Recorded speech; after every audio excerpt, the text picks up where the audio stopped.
नमस्कार, मैं हूं संदीप चौधरी। एबीपी न्यूज की खास पेशकश गारंटी वाला बजट में आपका स्वागत है।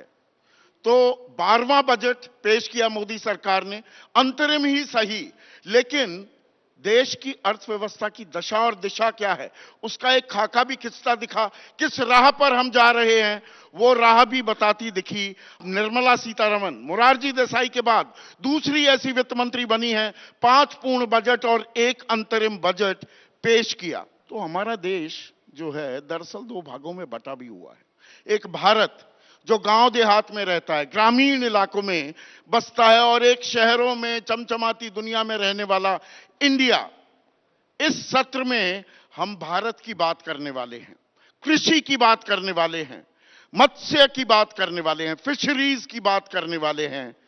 इन्हें क्या मिला बजट में, और इस पर चर्चा करने के लिए संजीव बालियान से बेहतर कौन इंसान हो सकता है। केंद्रीय मंत्री हैं एनिमल हस्बेंड्री, फिशरीज के। और जब संजीव बालियान की बात करो तो गांव, खेत खलियान, देहात, उसकी खुशबू भी साफ महसूस की जा सकती है। वो मैं भी कर सकता हूं इस वक्त। पर इस बजट में भारत की गांव देहात, खेत खलियान की कितनी खुशबू आपको महसूस हुई संजीव? देखिए, एक तो ये पूरा बजट नहीं है, एंट्री बजट है। एक जैसे आपने पहले कहा, दिशा देने वाला बजट है। हमें किस दिशा में चलना है। पूरा बजट तो चुनाव के बाद ही आ पाएगा। लेकिन अगर आप इसमें देखेंगे तो चाहे वो ग्रामीण घरों की बात हो, 3 करोड़ बन चुके, 2 करोड़ अगले 5 साल में बनेंगे। अभी शेखावत साहब कह के गए, पानी की समस्या हमारे और आपके इलाके में तो नहीं है, खैर, तो हमें इस बात का महत्व थोड़ा कम लगता है। लेकिन हर घर जल योजना करीब 6 लाख करोड़ की योजना है।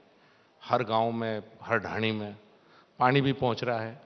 तो सही दिशा में बजट है। मेरे मंत्रालय की बात करेंगे तो उसमें भी एनिमल हस्बेंड्री, डेयरी और फिशरी के लिए भी बजट में सब बातों का जिक्र है। नहीं, बजट में प्रावधान भी अगर हम देखें, कृषि के लिए 1,41,000 करोड़ था, वो बढ़कर 1,47,000 करोड़ तो कर दिया गया। पर एक समस्या, और ये अजीबोगरीब सी समस्या है, थोड़ी मुझे ये समझाइए। पिछले साल भी बजट में जितना प्रावधान था उसमें से 31-32 हजार करोड़ रुपए वापस कर दिए गए। पिछले 5 सालों में 1,05,000 करोड़ कृषि के लिए जो आवंटित किए गए थे उनको वापस करने की नौबत आ गई। ये ऐसा क्यों होता है? देखिए, ज्यादातर उन विभाग के बजट में वापस करने की नौबत आई है जो विभाग प्रदेश सरकारों का सब्जेक्ट है। मेरा मंत्रालय, उसमें से भी पैसे वापस होते हैं। कृषि में से बहुत से मंत्रालय। चूंकि हम बजट खर्च करने के लिए डिपेंड है प्रदेश सरकारों के ऊपर। कुछ प्रदेश सरकार अच्छा काम और करती है। कृषि इज अ स्टेट हाँ, सब्जेक्ट, कृषि और राज्य एनिमल सूची में हस्बेंड्री आती है। राज्य सूची में, तो हम बजट खर्च नहीं कर सकते। मेरे मंत्रालय में बजट बचा हुआ है इस साल, पूरा जोर लगा लिया। क्योंकि जो नए प्रावधान है, जब तक आप पुराना बजट खर्च नहीं करेंगे, नए पैसा आपको नहीं जा सकता। पहले कई साल बजट पार्क होता था प्रदेश में चला गया, प्रदेश की ट्रेजरी में कई साल पड़ा है पैसा। तो समन्वय की भी कमी है, और एक कृषि की पूछ जो वक़्त होती है ना, क्या वो बहुत कम है जब बजट बन भी रहा हो। ये तो चलिए अंतरिम बजट था। बजट से पहले नॉर्थ ब्लॉक के इर्द गिर्द आपको तमाम सीआईआई, फिक्की, एसोचैम, ये बिजनेस चैम्बर्स के लोग दिखाई देंगे। इनसे सलाह मशवरा किया जाता है। किसानों से किसानों की बात नहीं पूछी जाती है। संजीव, ईमानदारी से इस बात को बताइए। इस बात में तो देखिए, 2 तरह के किसान इस देश में रहते हैं सरकारों की नजरों में, चाहे वो किसी की भी सरकार हो। आप मेरी सरकार के मैं ऊपर मत सभी की लेना। बात कर रहा हूं तो यहां यहाँ पर। 2 तरह के किसान नेता हैं। एक तो वो है जो आपके टीवी चैनल पे बहुत बैठते हैं और जो सच मायने में किसान नहीं। तो ज्यादातर मंत्रालयों की डिक्शनरी में वो अभी तक बचे हुए हैं जो दूसरी मैनेजमेंट के नेता होते हैं, दिल्ली रहते हैं और अपने आप को किसान नेता बताते हैं। वाकई पहले जब मैं कृषि राज्य मंत्री था, बदलाव का प्रयास किया था। मैंने जब सूची देखी थी, जब मैं मंत्री बना, तो मैं ज्यादातर किसान नेताओं को जानता हूं, क्योंकि पश्चिम उत्तर प्रदेश, हरियाणा, पंजाब किसान नेता तो यही है। चाहे आप तमिलनाडु के, वो भी मुजफ्फरनगर आते जाते थे, ठीक है साहब के पास। तो मैंने देखा किसी भी किसान नेता का नाम नहीं, दूसरे नाम थे। कोई पता लगा किसी कंपनी का प्रतिनिधि है, कोई मोनसेंटो का प्रतिनिधि, इस तरह के नाम थे। तो उस समय मैंने बदलाव किया था और किसान नेताओं का आना जाना शुरू भी हुआ था।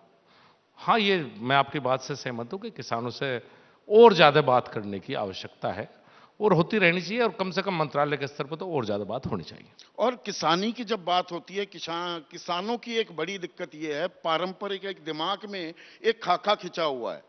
वो मुझे याद आता है चौधरी चरण सिंह के पास, क्योंकि आप पश्चिमी उत्तर प्रदेश से आते हैं। वो गन्ने की कीमत वो 80 की बात है 1 रुपए क्विंटल कर दिया कि जी हमारा तो नाश हो गया चौधरी साहब, गांडे का भाव तो के कर दिया। बोला भाई इतना उगाओगे, वो टोपी उतार के उन्होंने कहा मेरी टाट में भी उगा दो, तो यही हाल होगा। तो डाइवर्सिफिकेशन ऑफ क्रॉप्स ये कोई सरकार किसानों को क्यों नहीं समझा पाती, या बजट में राह दिखती भी है पर वो सड़क बनती नहीं दिखाई देती? देखिए, समय तो लगता है इस देश में। कारण ये है कि किसान की सबसे बड़ी बात यह है कि किसान को गारंटी चाहिए। हमारे यहाँ गन्ना क्यों बोता है किसान? पश्चिम उत्तर प्रदेश का किसान गन्ने से हटने के लिए तैयार नहीं। हमें भाव पता है कि भाई इतने में जाएगा, एश्योर मुझे इतना मिलेगा। तो किसान को जब तक ये पूरी तरह से हम गारंटी नहीं देंगे कि नहीं भाई आप ये बोओगे हम सारा खरीद लेंगे, कुछ चीज़ें ऐसी हैं किसान को पूरी गारंटी दे दो तो किसान बदलने के लिए तैयार हो जाए। बदलाव है भी धीरे धीरे।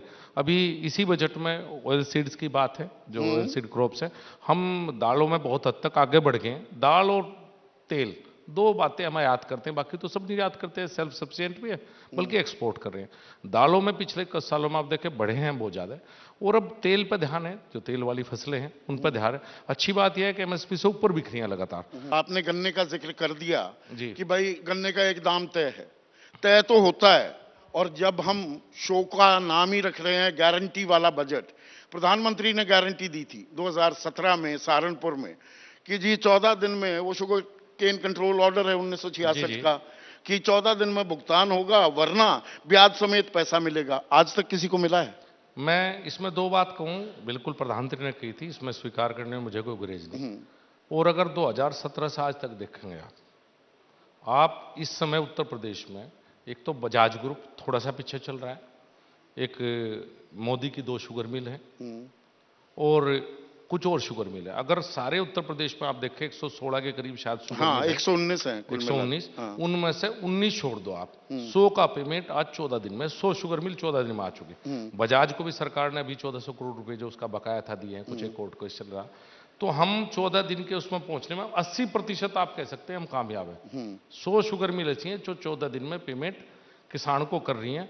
समय अभी शामली में बैठे थे किसान, है जी, शामली में बैठे थे, वहां की मिल 19 में है। हाँ। शामली आपके जनपद की जो शुगर मिल है वो शामली मलकपुर, ये 19 में है। मेरे जनपद में 8 शुगर मिल है मुजफ्फरनगर में। 7 शुगर मिल का पेमेंट 14 दिन में, 8वीं एक बजाज की शुगर मिल। तो वहां पर हालात सुधर रहे हैं, पर मूल समस्या जो है वो है दाम की।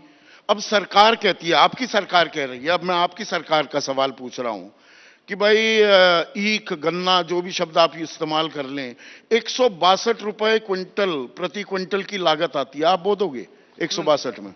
162। तो इसीलिए जी हमने फेयर एंड रेम्यूनरेटिव प्राइस 315 कर दिया, और योगी सरकार ने भी 7 साल में पूरा दबाव बना, हमने भी, एबीपी न्यूज ने भी कार्यक्रम किए तो 20 रुपए बढ़ाए गए, 370 कर दिया। पर उसका बेस तो आपने 162 बना रखा है।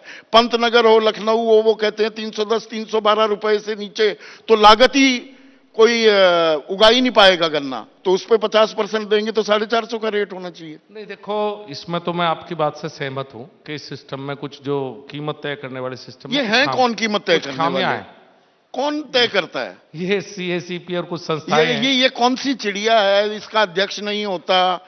3 साल तक अध्यक्ष था सीएसीपी का। बिल्कुल ठीक, बंद कमरों में बैठ के ये लागत तय कर देते हैं। मैं आपकी बात से सहमत हूं, और मुझे भी थोड़ी सी और उम्मीद सी थी कि थोड़ा और ज्यादा बढ़ेगा। हाँ। मेरी भी उम्मीद पे ठीक है बहुत सी लेकिन एक बात, आप तो सरकार हैं, आप भी उम्मीद के सहारे ही बैठे हैं। देखो जी, ऐसा जरूरी तो नहीं कि सरकार मेरी सारी बात मान ले, फिर तो गड़बड़ हो जाएगी। अपनी बात कहने का अधिकार अपनी सरकार में हमें, और हम कोशिश करते हैं कि किसान की बात जो अच्छी 2 बातें हैं वो कही जा सके। 20 रुपए बढ़ाए, मैंने प्रयास ज्यादा का क्या था, लेकिन 20 रुपए। चीनी के दाम के हिसाब से ही गन्ने के दाम क्यों तय किए जाएंगे? अब तो मैला भी है, आपने इथेनॉल का जिक्र किया, 6-7 रुपए बढ़ गया प्रति लीटर दाम, वो किसान को क्यों नहीं मिलता? अगर कॉर्पोरेट वर्ल्ड ये बात उठा देता है तो परफॉर्मेंस लिंक्ड इंसेंटिव और पैकेज और न जाने किन किन चीजों से नवाजा जाता है, किसान को क्यों नहीं? देखिए, पैकेज तो किसान को भी दिया जा। जब हम सरकार में आए 50,000 करोड़ रुपए टोटल फर्टिलाइजर पर सब्सिडी थी। इस साल की फर्टिलाइजर सब्सिडी 2 लाख करोड़ के आसपास। हाँ, 2.25 लाख करोड़ हो गई, 2.25 लाख करोड़ पे हम पहुंचे। ऐसा नहीं कि भाई किसान का। हाँ, ये जरूर है कि सरकारों पे उपभोक्ता का भी दबाव रहता है, और कई बार आपके टीवी चैनल, मेरे याद है 22 रुपए किलो से जब नया इंपोर्ट ड्यूटी बढ़ा के 0 से 30% की थी, आज मेरे याद है। और आपका चैनल जिस पर मैं बैठा हूं, इस चैनल ने किया था 22 रुपए से 24 रुपए किलो चीनी का रेट हो गया एक दिन में। कहना मोदी सरकार ने चाय कड़वी की, ये आपके हेडलाइन थे। कि आपने एमएसपी का थोड़ा जिक्र किया, भाई आपने इजाफा कर दिया, ये एमएसपी कानून क्यों नहीं बन सकता? पिछले 2 साल से मुझे एक फसल बताओ, आप सबसे ज्यादा किसान को करते हो, जो एमएसपी से नीचे बिक रही हो। एमएसपी से नीचे कोई इस समय पे नहीं बिक रही। अगर एमएसपी से नीचे आओगी, सरकार को घुसना चाहिए, और ये सरकार की जिम्मेदारी भी, सरकार की जिम्मेदारी भी है। हाँ। जब एमएसपी है, मिनिमम सपोर्ट प्राइस, मैं सरसों का जिक्र कर सकता हूं यहां पर, चने का जिक्र कर सकता हूं। सरसों और चना दोनों महंगा बिक रहा है। अब नहीं महंगा बिक रहा है, पर एक समय ऐसा भी था 2500 रुपए क्विंटल भी बेचते घूम रहे थे। बिल्कुल सहमत हूं, पहले एक दौर ऐसा भी आया, कई बार बीच में ऐसे दौर आए, लेकिन अब ऐसा दौर चल रहा है कि हर फसल एमएसपी से ऊपर है। इस समय कोई फसल एमएसपी से नीचे नहीं। अगर फसल एमएसपी से नीचे आओगी तो सरकार बढ़िया कार्रवाई करेगी निश्चित। तो जब गारंटी शब्द में, अब गारंटी पर फिर से आता हूं, छत्तीसगढ़ में और मध्य प्रदेश में आपने गारंटी दी 3100 रुपए धान, 2800 रुपए गेहूं, ये पूरे देश में गारंटी क्यों नहीं दी जाती? एक देश एक कर हो सकता है, तो एक देश एक दाम किसान को क्यों नहीं मिल सकते? मैं तो कहूं अच्छा हुआ, अब दूसरी प्रदेश सरकार पर दबाव पड़ेगा। मैं तो चाहता हूं कि किसान की प्रदेश सरकार पर ही क्यों, केंद्र में क्यों नहीं? आप छत्तीसगढ़ में दे सकते हैं 3100 रुपए, तो हरियाणा वाले को, वेस्टर्न यूपी वालों को उसमें कांटे लगे हुए, वहां मिलेगा तो हरियाणा, पंजाब, उत्तर प्रदेश वाले भी शोर मचाएंगे, यहाँ भी देना पड़ेगा। मैं तो खुश हूं। ये देशव्यापी क्यों नहीं? मैं तो खुश हूं, किसान को ज्यादा मिल रहा होगा, देशव्यापी मिलना चाहिए ना। मैं तो कहूं एक प्रदेश में जितना है, हम भी कहेंगे भाई हमारे प्रदेश में भी ज्यादा दो, हम भी ज्यादा लेंगे, अच्छी बात है। बड़े दिनों बाद तो अच्छी खबर मिली कि किसान एक मुद्दा रहा इन चुनाव में, किसान की बात सबने की, बड़ी अच्छी बात है। हमने भी की, दूसरी पार्टी ने भी की। एमएसपी को कानूनी जामा क्यों नहीं? 2011 में प्रधानमंत्री मोदी जब गुजरात के मुख्यमंत्री थे, working group on consumer affairs के वो अध्यक्ष थे, बाकायदा चिट्ठी लिखी थी कि अमली जामा पहनाओ। बिल्कुल, मैं बताया ना कि जब अगर नीचे आएंगे तो इस बात को हम भी उठाएंगे आपके साथ बैठ के। जब एमएसपी से सब कुछ ऊपर बिख रहा है तो फिर दिक्कत कहां है? नहीं, ये काला सूट गुलाबी अखबार वाली जो दुनिया है, और इसमें मैं 8 फरवरी 2015 को सुप्रीम कोर्ट में हलफनामा आप ही की सरकार ने दिया। आप गाजे बाजे के साथ कह रहे थे स्वामीनाथन आयोग की सारी सिफारिशें लागू कर दी, C2+50 हमने लागू कर दिया। वहां जाकर बोले ये अगर लागू करना पड़ा तो अर्थव्यवस्था का भत्ता बैठ जाएगा। देखिए जी, मुझे एफिडेविट का तो पता नहीं, क्योंकि एफिडेविट ज्यादातर क्लर्क दाखिल करते हैं। ऐसा कोई जरूरी नहीं है एफिडेविट मंत्री को पता हो या पॉलिटिकल व्यक्ति को पता। इस देश में क्लर्कों के हाथ में बहुत पावर है, पता नहीं लगता कब कोर्ट में चले जा। भाई मैं मंत्री हूं, कई बार तो मुझे भी कोर्ट से पता लगा रहे किसने दाखिल कर दिया। भाई कुछ दिमाग तो लगाए थे, तो उनकी तो बात नहीं करता। लेकिन स्वामीनाथन जी की ज्यादातर सिफारिशें, उन्हें कहने का अधिकार किसने दे दिया? जो 8 साल स्वामीनाथन की सिफारिशों पर बैठे रहे। हाँ, बैठे रहे, जिक्र भी नहीं करा। कम से कम हमने वे अलमारी में तो धूल फांक रही थी काटी, उनमें काट के कुछ लागू 100% तो नहीं मैं कहूंगा, वो झूठ बोलना हो जाएगा, लेकिन उनमें से काफी सिफारिशें लागू करने का प्रयास किया, और काफी सिफारिशों में हम ज्यादातर लागू। अब ये जो सर्वांगीण विकास है, थोड़ा बदलाव भी है, उससे जुड़ा एक आखिरी सवाल जो आपके मंत्रालय से भी जुड़ा है। मत्स्य जो संपदा योजना है, प्रधानमंत्री मत्स्य संपदा योजना, अब उसमें 3 टन से 5 टन प्रति हेक्टेयर पैदावार हो, मछली हो, और 1 लाख करोड़ का टारगेट आपने रख दिया है कि उतना टर्नओवर होना चाहिए। नहीं, होना नहीं चाहिए, एक्सपोर्ट का हमने। एक्सपोर्ट हो जाएगा वो? हाँ जी, अभी हमारा एक्सपोर्ट या गोल पोस्ट सेट ही किया गया है, ये हकीकत में बदल जाएगा। अभी हमारा एक्सपोर्ट जो है 60,000 करोड़ से ऊपर है इस समय पे, और ज्यादातर श्रिम्प को हम एक्सपोर्ट करते हैं। हमने एक प्रयास शुरू किया था इसी सरकार में कि पहले श्रिम्प फार्मिंग सिर्फ होती थी आंध्र प्रदेश तटीय इलाकों में समुद्र के, अब श्रिम्प फार्मिंग पहुंच चुके आपके हरियाणा, राजस्थान, आपके मथुरा तक पहुंच गई है। तो अब नया हब बनने की तैयारी में श्रिम्प फार्मिंग की। ये इलाका है जहां सैलाइन वाटर है, जहां किसान को खेती नहीं होती फसल। आप देखो चुरू जाके देखो, चुरू डिस्ट्रिक्ट में, आप नागौर तक चले जाओ, आप सिरसा में देखो, आप हिसार में देखो, जहां सैलाइन वाटर है, जहां किसान बर्बाद था, आपके मथुरा में शुरू होगी। तो नया हब श्रिम्प फार्मिंग का इलाका बन रहा, और जो एक्सपोर्ट बढ़ेगा ये इसी इलाके से और जो एग्री क्लिनिक की परिकल्पना की गई है वो इसको पुश करेगा क्या? बिल्कुल निश्चित रूप से। देखिए सहयोग चाहिए। अभी एनएफडी भी हमारा हेडक्वार्टर हैदराबाद में था, अब हो सकता है बहुत जल्दी हम एक ब्रांच उसकी हरियाणा में, गुड़गांव, दिल्ली में खोल लेंगे जो इधर को है, क्योंकि अब तक फिशरी का मतलब था साउथ इंडिया, आंध्र प्रदेश और वो इलाका। अब फिशरी को इधर लेकर आ रहे हैं। देखिए मेरा मंत्रालय, तो मैं बात करूं कि मेरा मंत्रालय तो कुछ था ही नहीं। जब मैं 2014 में आया, एनिमल हस्बेंड्री, डेयरी, फिशरी का कुछ था ही नहीं सिस्टम। एक छोटा सा ऐसे कोने से मैं रखे थे। भाई मंत्रालय तो दे दिया, कहने के मंत्री बना दिया आप संजीव बाल्यान, ये खफा मत होना। हाँ जी, कुछ हाल ऐसा था मंत्रालय का। तो अब आया है, अब 12,500 करोड़ का तो एक हमारा एफएमडी का बजट में जिक्र भी है उसका।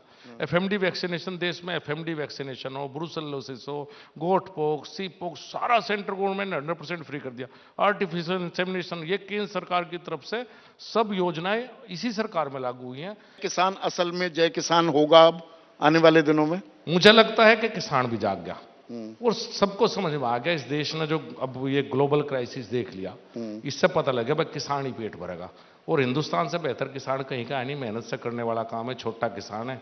तो आगे आने वाले भविष्य में मुझे लगता है खेती किसानी की निश्चित रूप से पूछ होगी। बहुत बहुत शुक्रिया संजीव बाल्यान, कीमती वक्त निकाला। तो किसानी मेहनत की माकूल कीमत भी मिलेगी, वो सम्मान भी मिलेगा, उसके लिए राह तय हो रही है क्या? सवाल बहुत हैं और किसानी मुख्य धारा में विचार विमर्श में क्या आ पाएगी, ये अपने आप में एक बड़ा सवाल है जो पत्रकारिता जगत के सामने भी मुंह बाए खड़ा है। अभी इतना ही, नमस्कार।